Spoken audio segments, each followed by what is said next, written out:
Hello.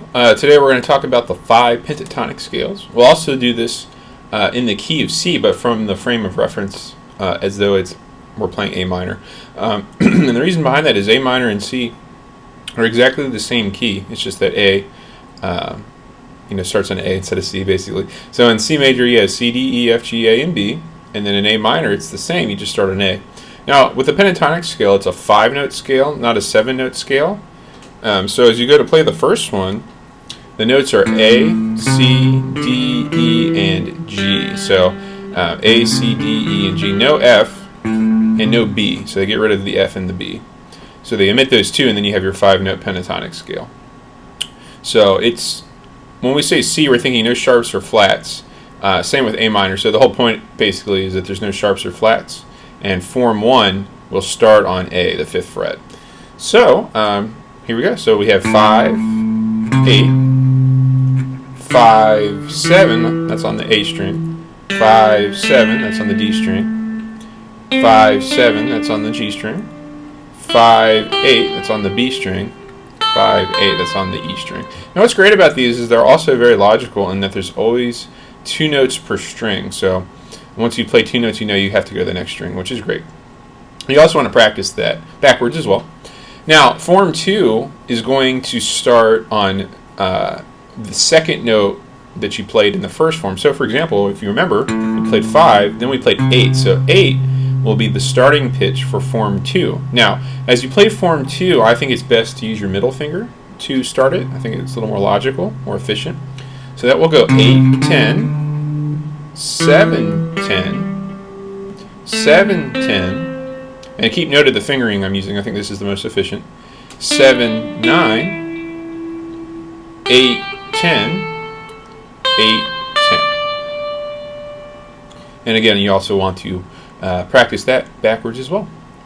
Now, next up, we need to start form 3. And if you remember, we did 8th and 10. So 10, or D, is going to be form 3 of this. So 10...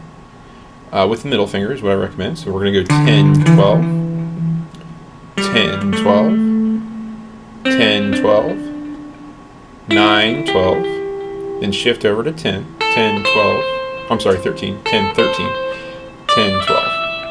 And again, practice that backwards as well. So the second note we played of this form was 12, which is E. So that is going to be form 4, where we start there. This will go 12, 12, 15.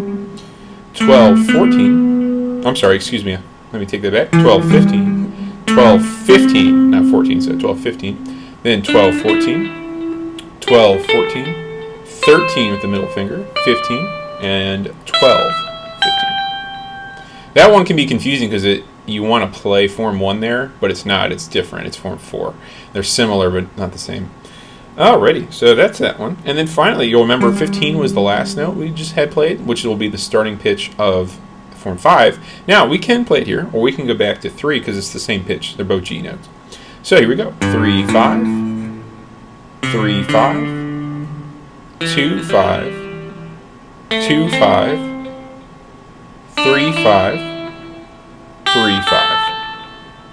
And that's all 5 of the pentatonic forms. Now, again, I recommend whole notes when you play at first, when you're first learning, like 1, 2, 3, 4, 1, and so forth. I think that's the best way to learn. So you want to start with that. You also want to play backwards. And then when you're starting to feel comfortable with them, there's a lot of fun things we can do with our pentatonic scales. For example, we can do a pattern, which is a lot of fun. And you can apply these patterns to any of them. But what I'm doing there was I played 3 strings of the scale. So just like I'm just playing the scale normally. But once I've gotten through to the 4th string, which is 3 strings of the scale, what I'm going to do, instead of going to the 3rd string like I normally would do, I'm going to come back to the 5th string and start again and play up to the 3rd string. Then I'm going to come back to the 4th string, play up another 3 strings, which lands me on the 2nd string. And then I'm going to play another 3 strings, like that.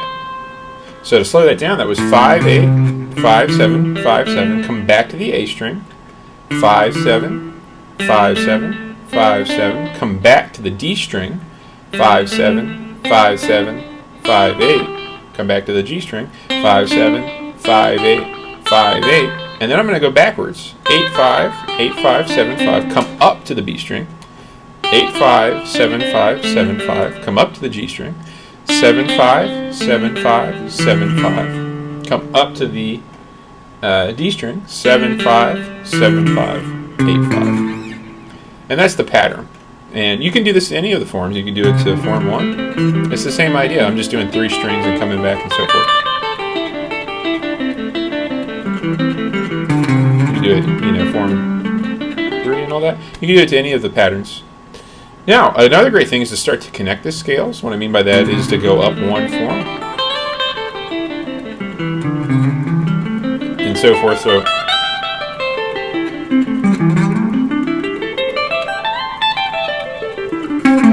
So I went up 1, came down the next one up, and so forth. That connects them, which is really fun to do.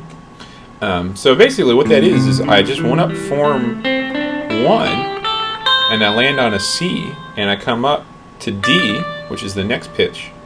And when I come to this D, I'm at the top of form 2, so I come back form 2. So I'm putting them together. Now that might be hard at first because of the muscle memory that you've accumulated through playing it up and down. So you're so used to playing it up and then back down, so it might be very challenging at first to go up one and down the other. So what I recommend doing is just practicing going up and then coming up to D and just doing that a bunch. Much slower, of course. So you just sit and you get used to doing this slide up to D. And then you practice just going down form 2. Much slower, of course. Do that as much as you need, and then you put that together, and then you shouldn't have too much trouble. And you can do that process with all of them. The next step once here is to just slide over to D here, another D, and then you go up, slide up to G, come down, and so forth. And really take your time with that. But anyway, happy practicing. God bless in Jesus' name.